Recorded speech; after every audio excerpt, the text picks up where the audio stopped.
Ақтау қаласында тұратын халық саны 219 мыңға жуықтаған. Жыл сайын қаламызда орташа есеппен 550 мың шаршы метр тұрғын үй пайдалануға беріліп, әлеуметтік және өндірістік нысандар іске қосылады. Тұрғын үйдің саны көбейгеннен кейін тұрғындарды ауыз су, жарық, жылумен қамту мәселелері күн тәртібінде тұратыны белгілі. Осы секілді маңызды міндеттердің орындалысы жайында бүгін қала әкімі бұқаралық ақпарат құралдары өкілдері бас қосқан жиында сөз етті. Сондықтан біздер қазір оған басқасына қарамай котельні салуымыз керек. Қазір 5 котельні 5-5-тен 25 ЖСА уже салып жатыр. Осы биыл бітеді. Тағы да 5-еуін тапсырыс беріп отыр. Сол кезде қанша ол 50 болды ма? Дефицит тек 150.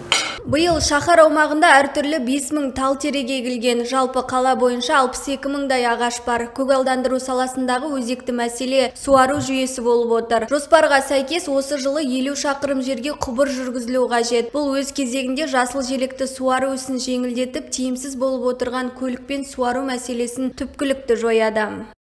Көгалдандыруда мәселе көп. Біріншісі суару, оны бәрі біледі. Қазір көлікпен суарып жүрміз, бірақ енді біздің жоспарымызда 120 шақырым жерде жаңа су құбырын өткізуіміз керек. Соның 40 шақырым биыл бітіреміз. 40 емес, мүмкін 50-ге де жақындататын шығармыз биыл. Енді мекеме 5 жылға алды ғой, келісім шарты бар. Сол қазір мына су құю сезоны біткеннен кейін, сосын барып, әдетте қалай болады, суару сезоны біткеннен кейін жұмыс тоқтайды ғой. Енді мына 5 жылға алғаннан кейін келісім шартты олар біткеннен кейін ол жұмыс тоқтатпай жүргізе береді келесі сезонға дейін.